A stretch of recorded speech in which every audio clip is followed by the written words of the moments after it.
सास का घूंघट पार्ट 5। अब तक हमने देखा कि पंचायत के फैसले के अनुसार घर की सारी औरतें खंडर में रह रही हैं।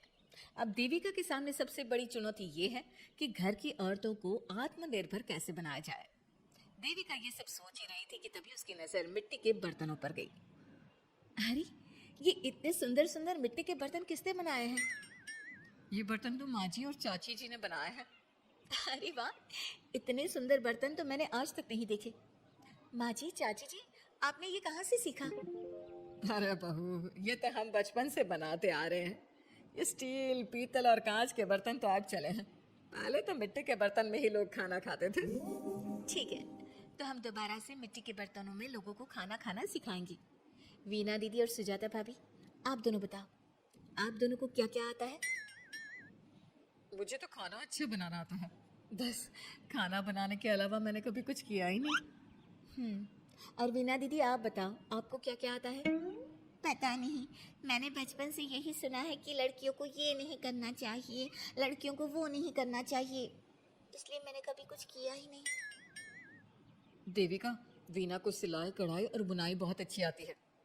हाँ, आती तो है, लेकिन बहुत अच्छी नहीं। बहुत अच्छी भी आ जाएगी।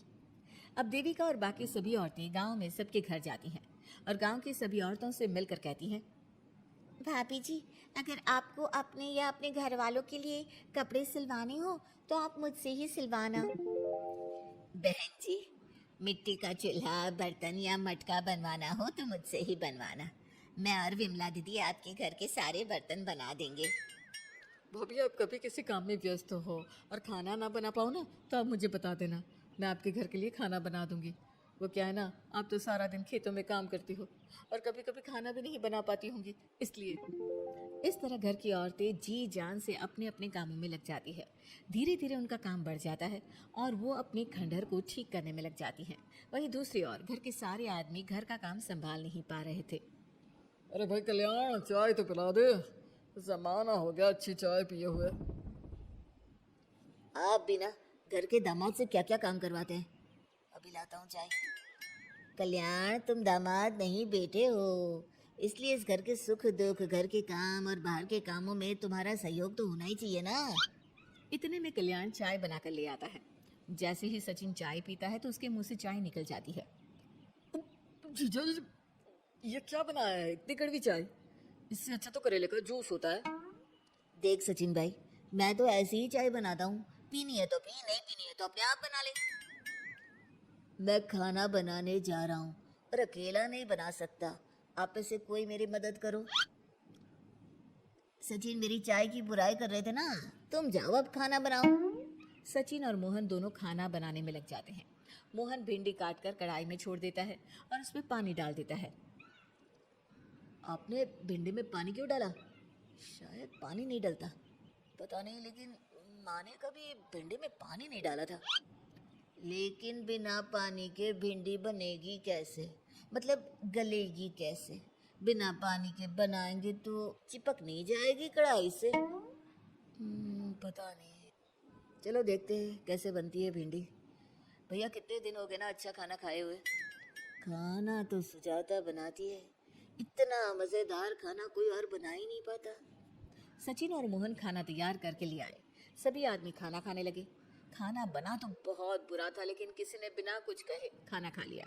तभी जोगिंदर ने कहा, घर की हालत कितनी बुरी हो रही है, जगह जगह जाले लगे हैं, 2 दिन से तो किसी ने झाड़ू भी नहीं लगाई घर की।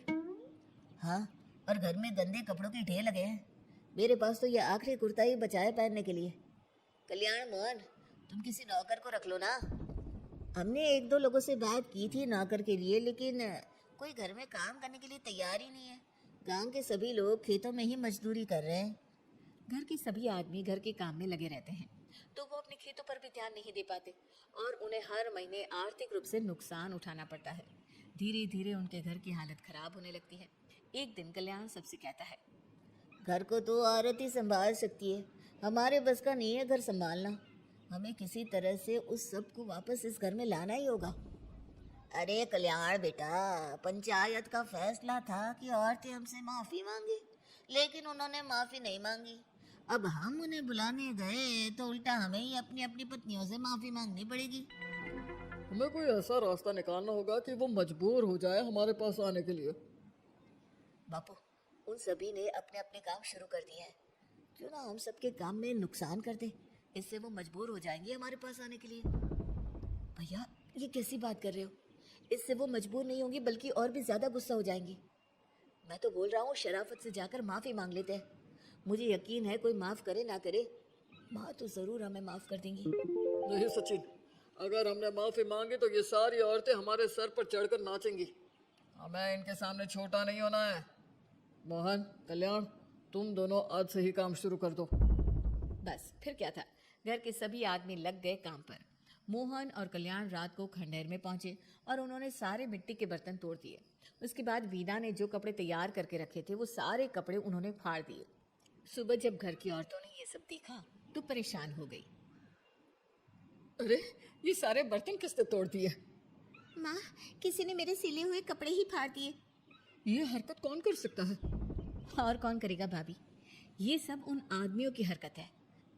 जब किसी तरह से हमें झुका नहीं पाए तो हमारे काम बिगाड़कर हमें परेशान कर रहे हैं। सभी औरतें दुगनी तेजी से काम में लग गई। उन्होंने दिन रात मेहनत की और उस खंडहर को महल की तरह बना दिया। उनके काम की तारीफ सुनकर दूर दूर के गांव से लोग आने लगे और उनसे अपना काम करवाने लगे। एक दिन सभी औरतें बैठकर खाना खा रही थी, तभी विमला ने देविका से कहा, देविका, हम कभी सोच भी नहीं सकते थे कि हम अपनी मेहनत से अपने लिए इतना बड़ा और इतना अच्छा घर बना लेंगे। देविका बहू, आज हमें इस बात का एहसास हो रहा है कि हम तो सिर्फ सांस ले रहे थे, जीना तो हमें तुमने सिखाया है। मुझे तो अब भी यकीन नहीं हो रहा कि मेरे पति की पहचान के अलावा भी मेरी कोई पहचान है। गांव के सब लोग मुझे सिर्फ मोहन की पत्नी के रूप में जानते थे, लेकिन अब सारा गांव मुझे जानता है। देविका, मैं कुछ ही दिन में इस गांव में एक अच्छा सा होटल खोल लूंगी और मैं एक बुटीक खोलूंगी। मैं यहाँ गांव की लड़कियों के लिए एक स्कूल खोलना चाहती हूँ, यही मेरा सपना है। सभी औरतें खाना खाकर सो जाती है। रात बहुत ज्यादा हो गई है, लेकिन देविका को नींद नहीं आ रही थी। तभी उसे किसी के कदमों की आवाज सुनाई दी। पहले तो देविका थोड़ी डर गई, लेकिन उसने हिम्मत करके उठकर देखा तो उसके सामने सचिन खड़ा था। सचिन, तुम यहाँ क्या कर रहे हो? कहीं तुम मेरा कोई नुकसान तो करने नहीं आए? मेरे पास तो किताबों के अलावा कुछ नहीं है, फाड़ना चाहो तो फाड़ सकते हो। देविका, मैं तुम्हारा कोई नुकसान करने नहीं आया हूँ, बस तुमसे माफी मांगने आया हूँ। क्या? रात के अंधेरे में चोरों की तरह तुम मुझसे माफी मांगने आए हो? प्लीज देविका, माँ और चाची को समझाओ कि वो बापू और चाचा जी से माफी मांग ले और तुम सबको लेकर घर आ जाए। सचिन, तुम भी तो अपने बापू और चाचा को अपने साथ ला सकते थे ना, और माँ और चाची से माफी मंगवा सकते थे ना। प्लीज देविका, मुझे माफ कर दो और घर चलो। कैसे माफ कर दो सचिन? तुमने मुझे मरने के लिए छोड़ दिया। अगर माँ और चाची हिम्मत करके मुझे अस्पताल ना ले जाती तो आज मैं और मेरा बच्चा जिंदा ना होते। ना तुम मुझे अस्पताल में देखने आए और ना ही अस्पताल से आने के बाद मेरा हाल चाल पूछा। मुझे तो छोड़ो, तुमने अपने बच्चे का चेहरा तक नहीं देखा और तुम मुझसे उम्मीद कर रहे हो कि मैं तुम्हें माफ कर दूं? कभी नहीं सचिन। देखो देविका, हम सबको बहुत नुकसान हो रहा है। घर के काम की वजह से हम बाहर के काम पर ध्यान नहीं दे पा रहे। घर और जिंदगी दोनों अस्त व्यस्त हैं। वो इसलिए कि तुम सब आदमी संगठित नहीं हो। अपना दिमाग और ऊर्जा हमें परेशान करने में लगा रहे हो, और हम औरतें संगठित हैं। हम अपना दिमाग और ऊर्जा अपनी प्रगति में लगा रहे हैं। इसलिए हमने खंडहर को भी महल की तरह कर दिया और तुम्हारी हवेली खंडहर की तरह लगती है। सचिन देविका से बार बार माफी मांग रहा है। क्या सचिन को अपनी गलती का सच में पछतावा है, या फिर ये घर के आदमियों की कोई नई चाल है? ये जानने के लिए आपको हमारे आने वाले एपिसोड का इंतजार करना होगा। और हाँ, कमेंट करके हमें ये भी ज़रूर बताइए कि क्या देविका को सचिन को माफ़ कर देना चाहिए?